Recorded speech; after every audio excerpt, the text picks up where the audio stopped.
Congressman, I'm going to serve you up a softball. Why should I continue to support the GOP?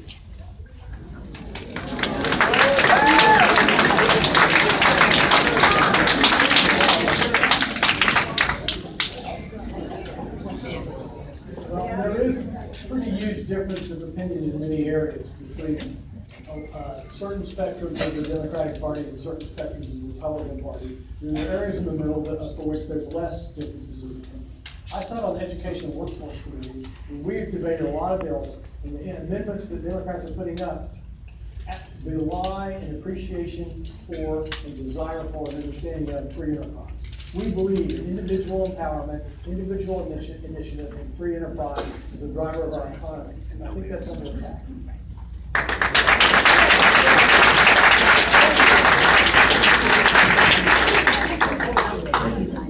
Joseph Bonasia. Joseph, about climate change.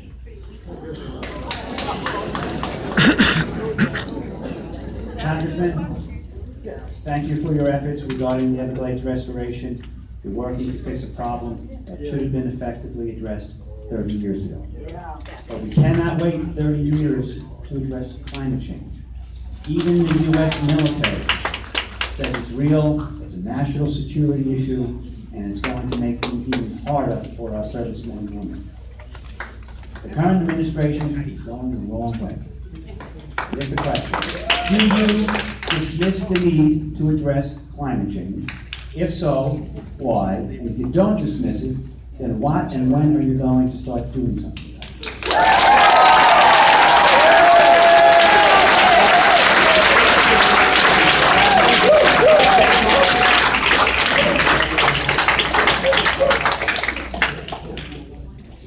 I agree with you. Climate is changing.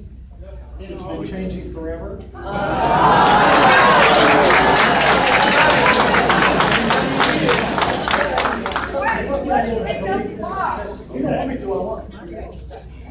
Climate's been changing forever. The sea level's been rising ever since the ice age. Now, I have read the IPCC many times. I have discussed it with the Natural Resources Defense Group in many different points of view. There are different points of view. The IPCC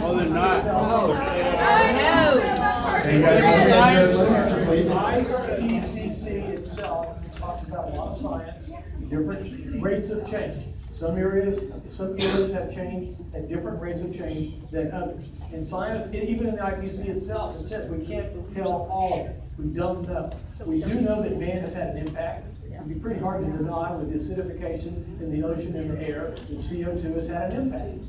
Well, figuring out how to do about it and how much economic pain it takes is the $64,000 question. So we definitely think we don't need to burn coal. I disagree with the president on that.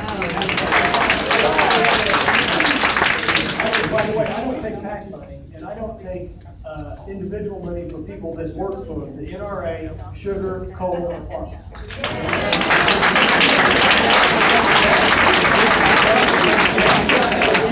Particularly coal, I do have a need for coal. We have more natural gas that we burn, but I'm not being with the other people. I just want to be an honest broker, not be impliedly or otherwise dependent on them because they're so highly volatile. So are you doing anything about climate change? What are you doing about climate change? I'm probably going to, well, first of all, there hasn't been anything that's actionable. Okay, we haven't had a thing to vote on. I speak about it all the time. I just spoke with the National Marine Fisheries Association the other day. I'm trying to be helpful, but until there's some kind of proposal to really do something about it, I don't know. Introduce one. I would oppose the coal. Write your own bill. Do your job. Thank you, sir. I think that's good. Yes. James Q. James, you have a question on Russia?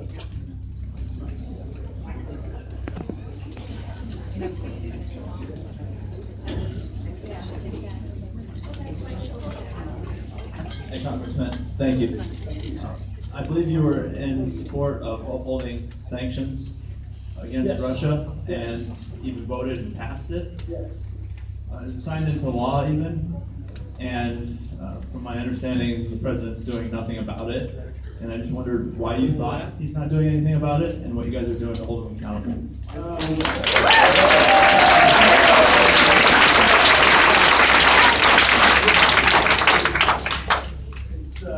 It's hard for the House of Representatives to hold the president accountable, but we are talking about. Where impeachment I'm starts. sorry, I mean, oversight. Complete sentences, okay? You have very limited weapons as a legislator to deal with the executive branch, which has grown massively for many years. Now, with that said, we are talking to them all the time on the Foreign Affairs Committee that he's got to sign that sanction. He signed it. Now he needs to implement it. I think I did sign on the letter. Check him on the golf course now.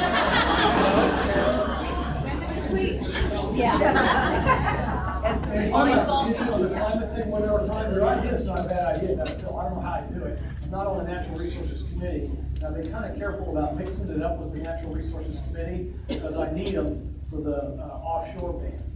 But with that said, if an opportunity comes up to vote for natural gas and against coal, I'm in there all the way.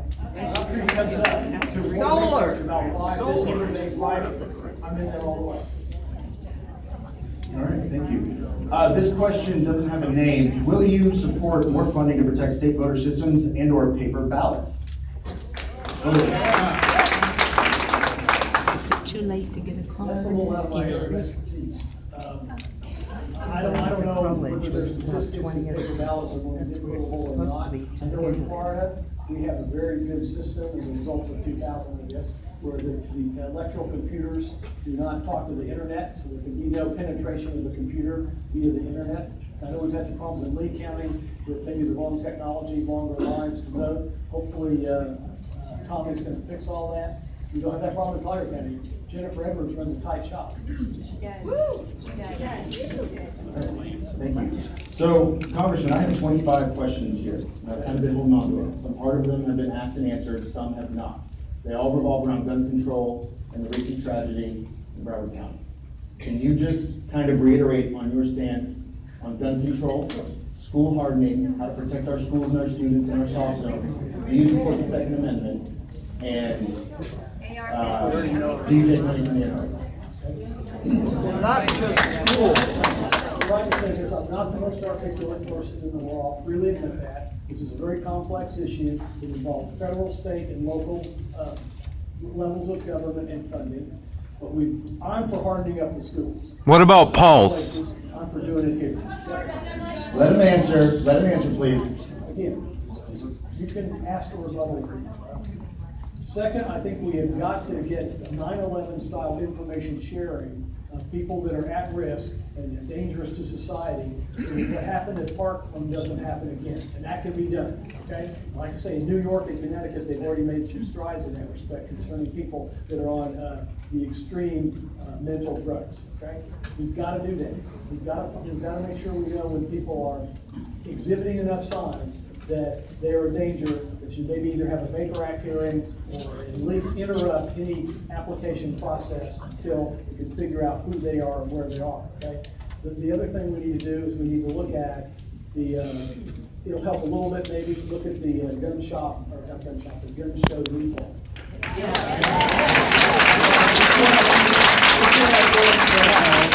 People are learning about the gun show recall. If you go to gun shows now, which is different than it was when I was going to gun shows a long time ago. Most people buy their guns from dealers and background checks are done anyway. So what you're getting is kind of an adverse selection, where someone that goes to a gun show and doesn't go through a dealer, and doesn't get a background check, in my mind, could be kind of a bottom piece, okay? It tells me he could be, maybe need to be vetted a little more. That bothers me. And how about internet sales? States that don't require background checks, I think we need to have a holistic system that is applied the same across the country. It'd be better if it's states doing it, but we've got to have some standards to make sure that, again, the Parkland doesn't happen. And, so I'm for all that. I think there should be a federal role, there should be a state role, there should be a local role. But you voted for the concealed No, I am not forbidding assault weapons. As soon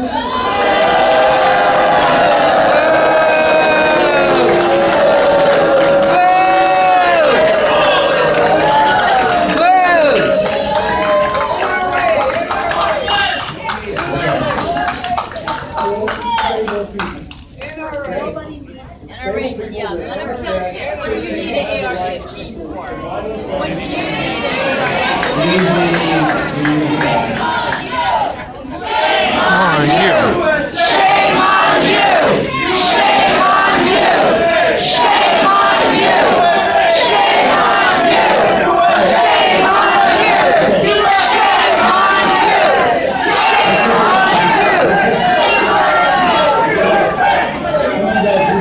more time, unless you want this to stop now.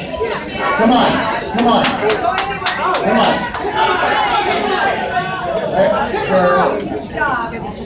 All right. What was your follow-up question, ma'am? Stand up, yeah, Mike. It's not. Yeah. All right, thank you. Over in the purple, ask a follow-up.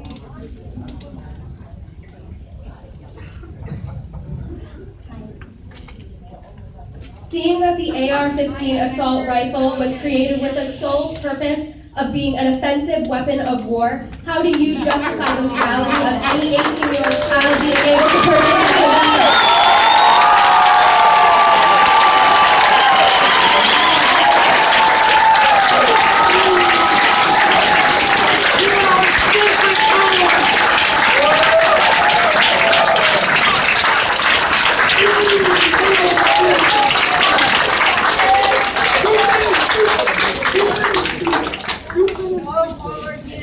What are you? Ladies and gentlemen, you can answer. Let's move on. We have more questions. We need answers and not disrupt the entire room. It's very important. And you've expressed your opinion very well and very respectfully. So let's continue. Yeah. First of all, as you know, the AR-15 is a small bore rifle. It's basically a semi-automatic .22. There are many other weapons. Get rid of all of them. There's a range of assault weapons. Let him answer the question. Right, So I never said that I thought 18 should be it. I didn't know much about this until partially. I've been doing a lot of research. Because I want to deal with facts, not emotion, and anecdotal whatever. Facts are, in Florida and in some other states, you can get a rifle at 18 and a pistol, you have to wait to 21. So I think they all ought to be 21.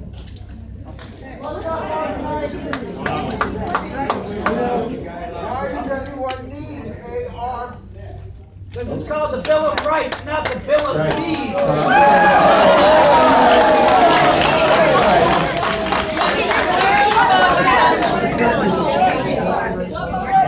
Thank you, everybody. Thank you. Joshua Flynn, you have a question. Joshua.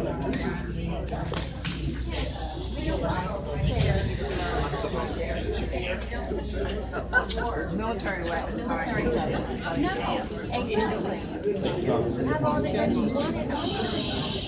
I wanted to ask you if you were going to support the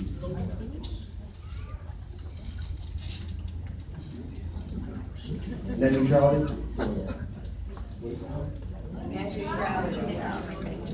Are you going to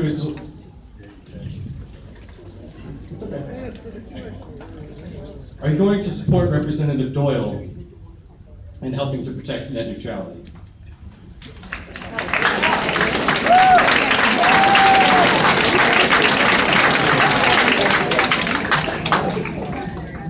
No.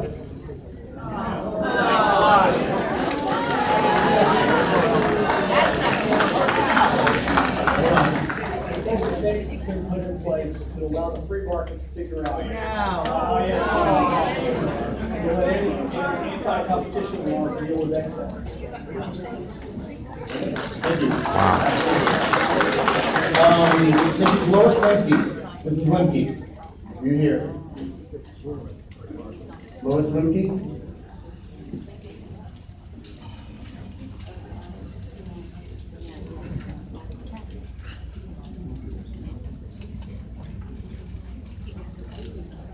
I have a very simple question for you, and my main question on this was based on our lovely NRA.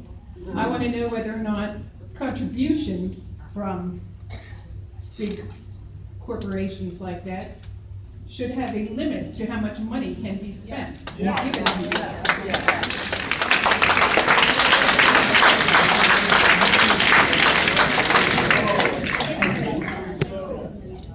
it's across the board, I agree with that. I think there's way too much corrosive money in politics. Okay? When I was running the board in George Bush's re-election campaign, our budget was $164 million. There were several Senate campaigns last year that cost more than that. David Jolly's election 2 years ago cost like $16 million right there. It's absurd how much money is raised and spent in this. Okay, I agree with you on that. It has to be across the board. The other thing is the lobbying culture in Washington D.C. is oppressive, and I don't meet with them. Okay, I had one lobbyist when I first got there. They always say they have a constituent. So the lobbyist came in and said, "I have a constituent." Turns out, constituents from Coral Gables. So I looked at the lobbyist, he's a big lobbyist. I said, "You get out of here, don't ever come back. Don't ever come back." And now when the lobbyists come in, the staff talks to them, they don't get in my office unless they're a constituent. And then I take the constituent into the office, and we have a good visit about what the devil's going on down here in Lee and Cotton County. But the lobbyist thing is pervasive. We should have a longer limit on when you can lobby once you leave government.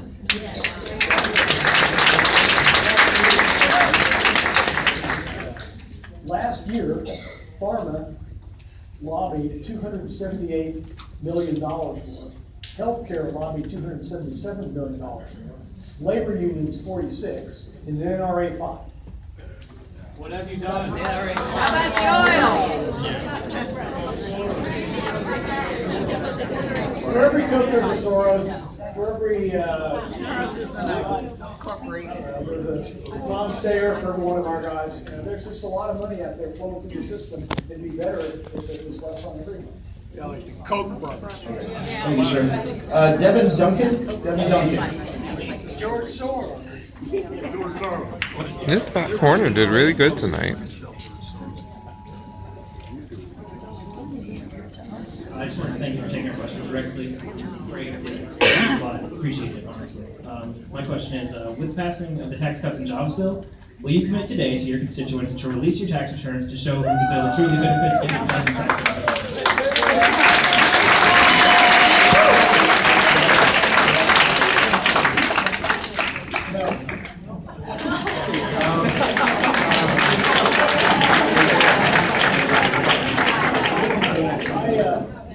We have a family business. All three kids are in the business. I'm not in the business anymore. My wife's in the business, but I still get income through it and some different things. And it's just would be totally inappropriate. It's none of anybody's business.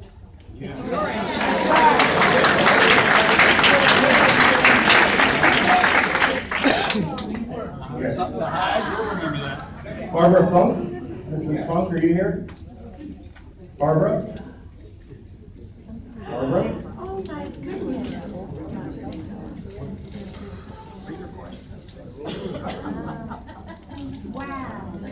Wow. Guys, these are all the same questions. Ask and answer. Ask and answer. Ask and answer.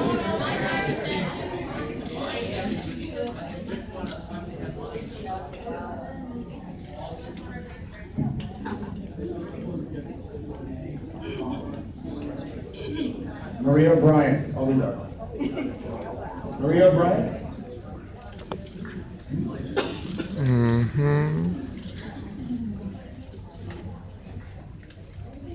Thank you for being here, Congressman. Okay, I'm not quite sure which of my questions I asked about the budget. So the recent tax cuts have created a budget deficit that will require, under the rules of Congress, for you to make cuts in things like Medicare as a result of PAYGO, which is your rule, and also under Trump's budget and what Paul Ryan wants to do, cut Social Security and Medicaid. Do you intend to support these cuts?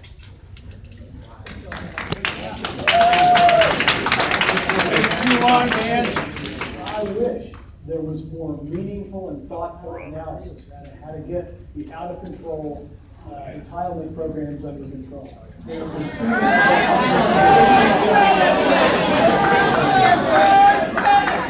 yeah, I'm for figuring out how to put work in welfare so less people will stay on welfare.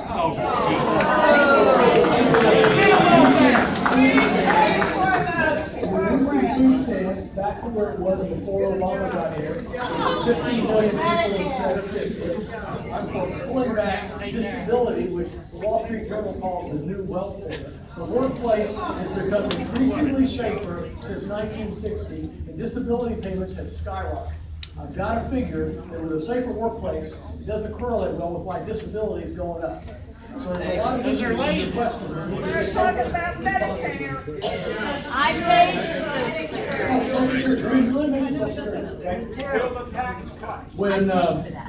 When Clinton.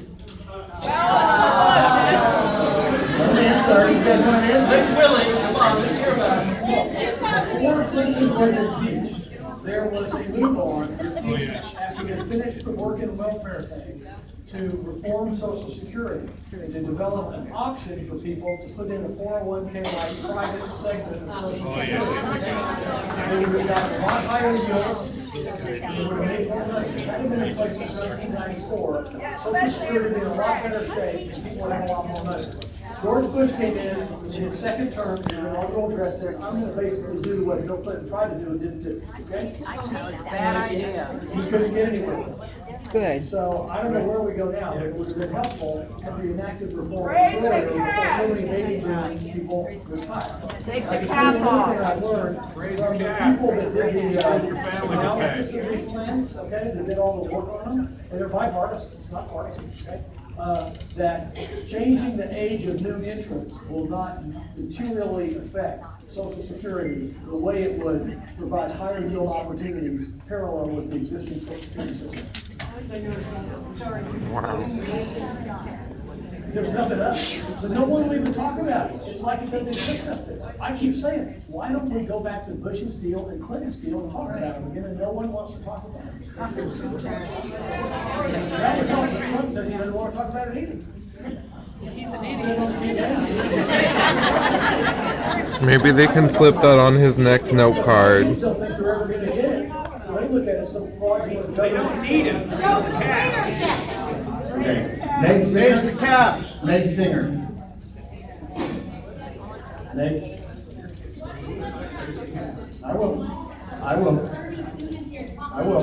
Okay. All right. Understood. Understood.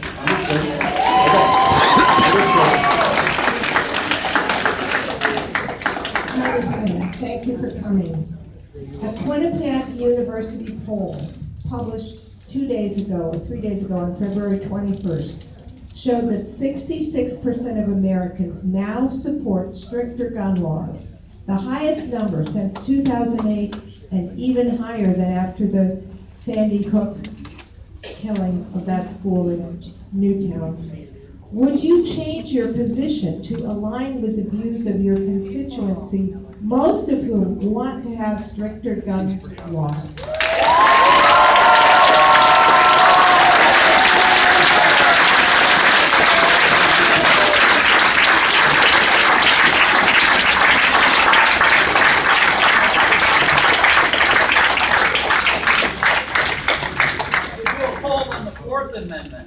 Let him answer. Hold on. We might agree on the concept, just what we might disagree on the methodology, the actions to take. What I'm saying is keep unstable people away from all weapons. Guns away from How does that help Las Vegas or Paul's victims? Hold on. It's one thing to protect schools, but how does that protect nightclubs or concerts?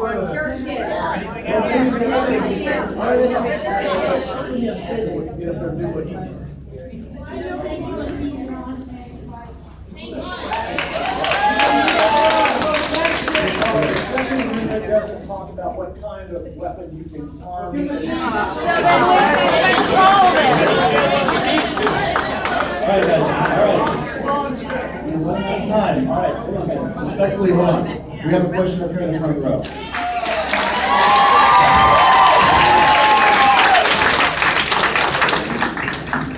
I'm Samaria Williams, and I'm a student from Cypress Lake High School. I am very happy and glad that you think that we need mental health checks and background checks on people that are going to buy weapons.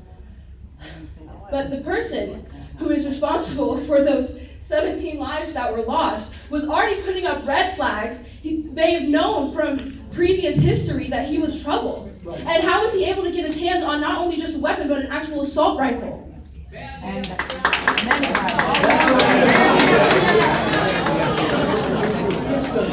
Your question's excellent. Let him answer. They failed at it. Never had so many instances of obvious at-risk behavior that we're active in. Well, that's what I've been talking about for an hour now. We have to have, we need a I do it every time. And you promise these kids that we will be safe in school. They are our future.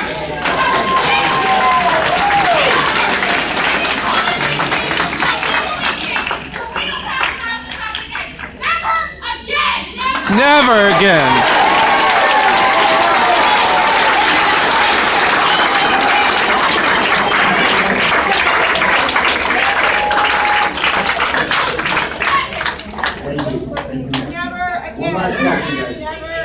I think if I do the things that we're talking about, that I'm talking about here, it will increase safety for students in school.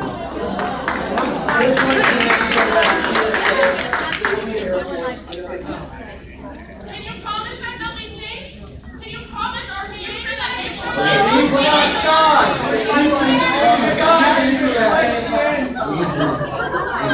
All right, we have one last question.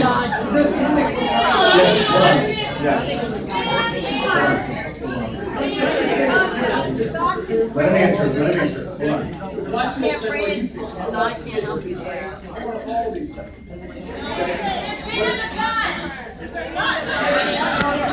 If the FBI...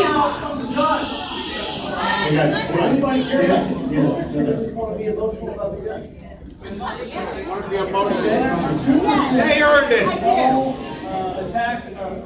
shootings by guns are rifles. The rest are pistols. Okay? The vast majority of guns are not bought in a gun shop or a gun show. Must have the market. 42% of cases exhibited unstable behavior. So that's where I think we need to focus our efforts.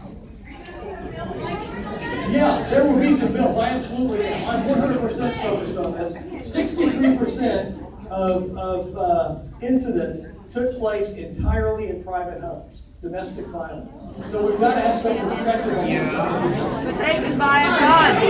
FBI was alerted of threats. How exactly do you plan to coordinate responses to those threats? Also, in California and 4 other states, there was the red flag law that was passed that allowed parents and relatives to alert judges and ask that they remove all possible threats of firearms from people who pose threats of possible shooters, all that. How do you exactly plan to support that kind of proposal, and how are you going to coordinate efforts from the FBI and outside sources into preventing further tragedies like this? Very good. Very good. I don't on good ideas. There's 50 states, there's a whole bunch of cities, and there's the federal government. We need to get the best ideas that can be found anywhere. New York's burden they put on mental health practitioners to speak up. What's that thing Rick Scottson came to the other day? See something, say something. Okay?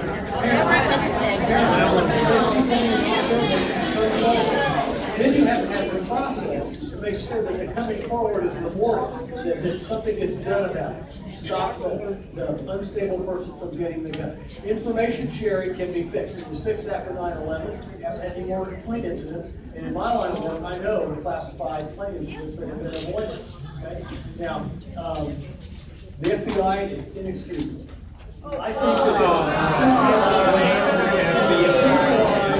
the database is an experiment that doesn't work like it was working. Maybe we should, I'm not an expert in criminology, okay? But it's one idea that occurred to me on the way up here, maybe they go back to where everybody just notifies their local FBI. Get the people closer to the FBI, not some place up in DC. I don't know. There's a lot of good ideas, just like this, that need to be put on the table.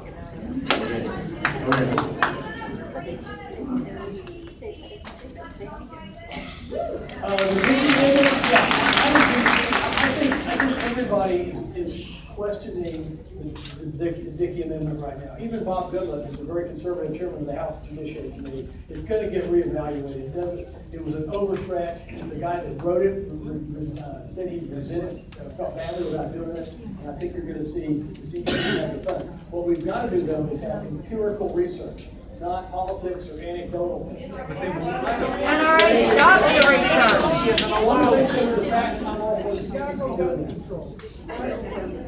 Guys, I'm terribly sorry, but we're out of time. I've got a bucket full of questions. I know a lot of you have really good questions. Thank you so much. I'm going to make any closing remarks this night. Thank you for coming out.